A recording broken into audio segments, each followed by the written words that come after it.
let me make this clear. I'm not on the left or the right side on this issue. Okay, they say things like they are attempting to enforce their personal moral and religious views on the whole country. And they seek to superimpose that idea on the idea of universal morality, like rape is wrong, okay, human rights, including the most important right of all, the right for the most righteous man to lead, and for him not to be sabotaged by groups behind the scenes so that people don't even have a chance to make a fair and informed decision on whether or not they wish to follow me at this most important time in history. With that being said, on the issue of abortion, yes, abortion should be legal. I also believe that no one should have children anymore. Luke 23 supports the side of the argument that people should not give birth. Okay, blessed are the childless women, the breasts that never nursed and the wombs that never bore. Okay, and we'll revisit that in another video. Okay, let me just stick to this now. That when you interpret that correctly, it includes, and I'll prove that momentarily as well, it includes the idea of not giving birth to a child in a planet that's evil, where you have no solid plan to bring them to God. So it's better that that child is not born than the child lives a life in rebellion against moral precision in the moral order. They cannot exist after I die on this planet, and continues with God. Samson's story also supports the side of the argument that one should be willing to take their own life for what is right. Now, that includes somebody who is pregnant. Abraham and Isaac, when properly understood, shows us that one must be ready to sacrifice their son for God. Okay, so these guys didn't say, hey, this can't be right. God wouldn't ask us to do that. He was ready to do it. Rape by deception further clarifies what is right. Rape by deception has been defined as a situation in which the perpetrator obtains the victim's agreement to engage in sexual intercourse or other sex acts, but gains it by deception, such as false statements or actions, including leading the target into illusory perceptions in order to get sex. It is illusionary, an illusionary perspective, and a perception to sleep with people based on financial stability. Why would somebody choose their mate based on money alone? Why would they choose it based on anything superficial? Why wouldn't they honor the sacred process of making love?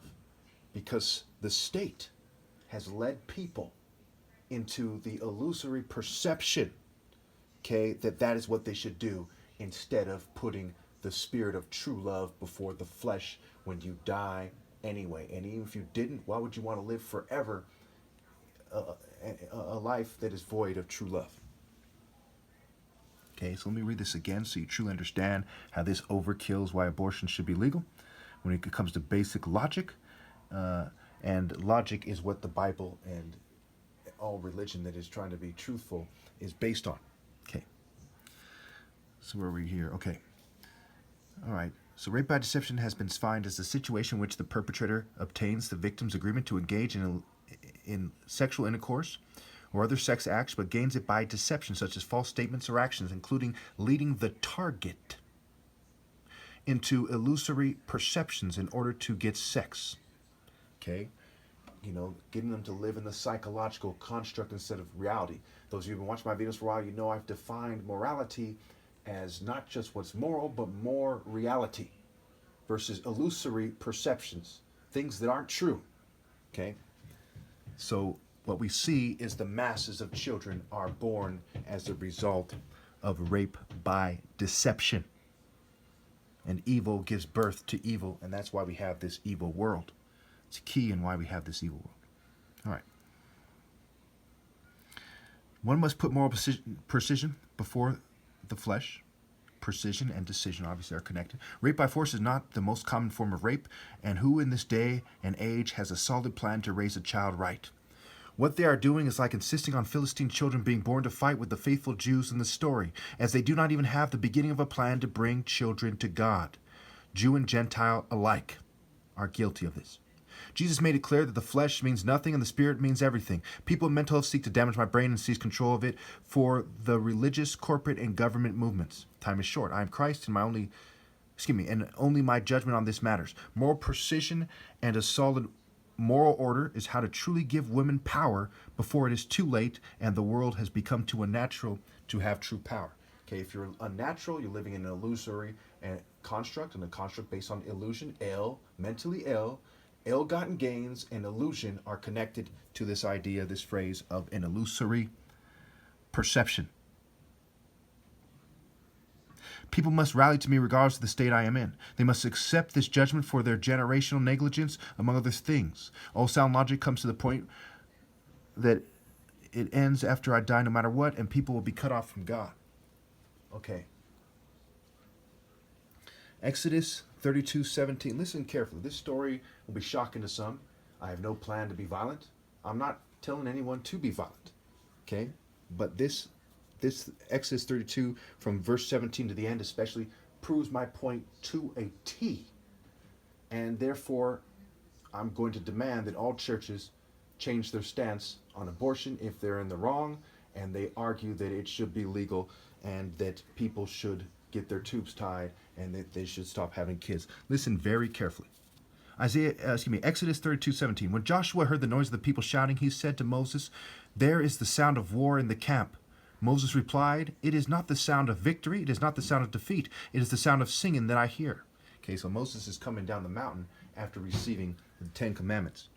When Moses approached the camp and saw the calf and the dancing, his anger burned, and he threw the tablets out of his hands, breaking them to pieces at the foot of the mountain. So remember, I went over in the other video the other day that the anger of the Lord burns. So his anger was moral outrage that allowed him to see clearly. This is a key point I make in my videos. And some of the most important thoughts that we have are in a state of moral outrage and focused moral intensity. Okay. And he took the calf the people had made and burned it in the fire. Then he ground it to powder, scattered it on the water, and made the Israelites drink it. So again, the fire. In Hebrews, I believe it is, God's Spirit has been defined as a consuming fire. Okay, Jesus said, drink his water, the living water of God. In Isaiah, water stands for righteousness and so on and so forth. Okay, and to the wicked, it is the water of affliction. So what he did was symbolic. I'd venture to say that this actually didn't happen in real life. This is a story that they're using symbolism and figurative speech to get people to understand the truths about God.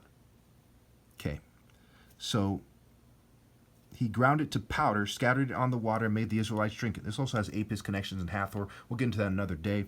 He said to Aaron, what did these people do to you that you led them into such great sin? So he says, obviously leading people into sin is wrong. So when people have children and they're going to lead them into sin, it's like, why do you hate your kids so much that you're going to give birth to them and have them follow your footsteps into sin? Okay, very important thing. I think you should also write that down. Okay, he said, what did they do to you that you're leading them into sin? Okay. Verse 22, do not be angry, my lord, Aaron answered. You know how prone these people are to evil. They said to me, make us gods who will go before us. As for this fellow Moses who brought us up out of Egypt, we don't know what has happened to him. So I told them, whoever has any gold jewelry, take it off. Then they gave me the gold, and I threw it into the fire, and out came this calf. Moses saw that the people were running wild, and that Aaron had let them get out of control, and so became a laughingstock to their enemies. So he stood at the entrance of the camp and said, whoever is for the Lord, come to me. Listen very carefully. He saw that what they were doing made them a joke to God and to their enemies, but God didn't find it funny, if you get my drift. So what does he say? He says, whoever is for the Lord, come to me. He says, rally to God's true representative who has proven that the kingdom of heaven is a matter of power, as I say to you now. Okay, whoever is for moral precision in God, come to me. And all the Levites rallied to him. Again, rally is a play on words for rally, the rally point. Obviously, the real A, right? Real A point, rally point, real alpha point, the real alpha, the moral alpha, the divine alpha. Exodus 15:3 says the Lord is the warrior, the Lord is his name. This is actually Exodus 32. So God, who is a warrior, pointed out in that same book that God's a warrior. Okay, Moses is saying to these people in a warrior spirit, burning with righteous indignation, he's saying to rally to him. He says, whoever is for the Lord, come to me, and all the Levites rallied to him. Then he said to them, This is what the Lord, the God of Israel, says. Each man strap a sword to his side, go back and forth through the camp from one end to the other, killing his brother and friend and neighbor. Notice Jesus said he came to bring a fire in one version. He said he came to bring a sword in another version in the New Testament in the Gospels about Christ, Matthew, Mark, Luke, and John. Okay? So he says to slaughter these people. Now, some of these people, okay, it's not clear whether there's women among them that he's telling them to kill or not. So there might be women among them and they might be pregnant. But one thing's for sure is he told them to kill them over what was a moral decision. He told them to kill people who had been born already for a moral decision. All you churches who think I'm wrong, write this down. Exodus 32. Moses tells the Levites, who are charged, it says in the Bible, with carrying the Ark of the Covenant. He says to these guys who are the most loyal to God, to kill these traitors to God. These people, after ill-gotten gains, who had put gold into the fire to create an ill-gotten idol. He said, get rid of these people, do them in. Pretty straightforward.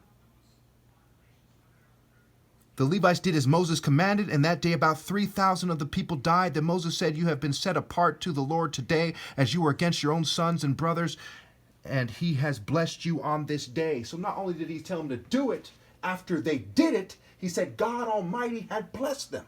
So who are you people in the churches who claim to be above Christ and Moses on this issue?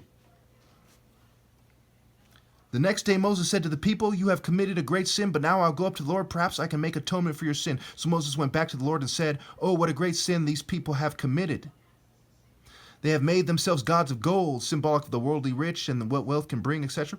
But now please forgive their sin, but if not, then blot me out of the book you have written. So he's trying to stick up for them, and the time for that is long gone. I can atone for people's sins if they come and obey God through me before I die. And that's a story for another day, so let me just stick to the topic here. The Lord replied to Moses, whoever has sinned against me, I will blot out of my book.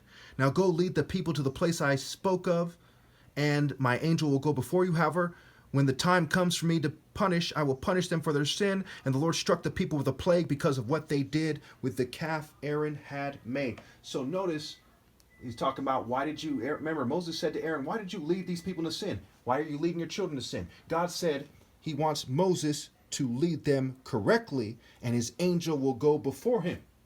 So we have, it is okay to kill people who are already born, on not just fetuses, to do God's work, established. And we have who leads and why established, and to be held accountable for leading people astray, as you people in America are and in the world are leading your children away from God. And you're defying my command, which comes from God, to stop reproducing. So you are way on the wrong side of the debate. No one should be reproducing, and if you're pregnant, you're commanded by God to get an abortion.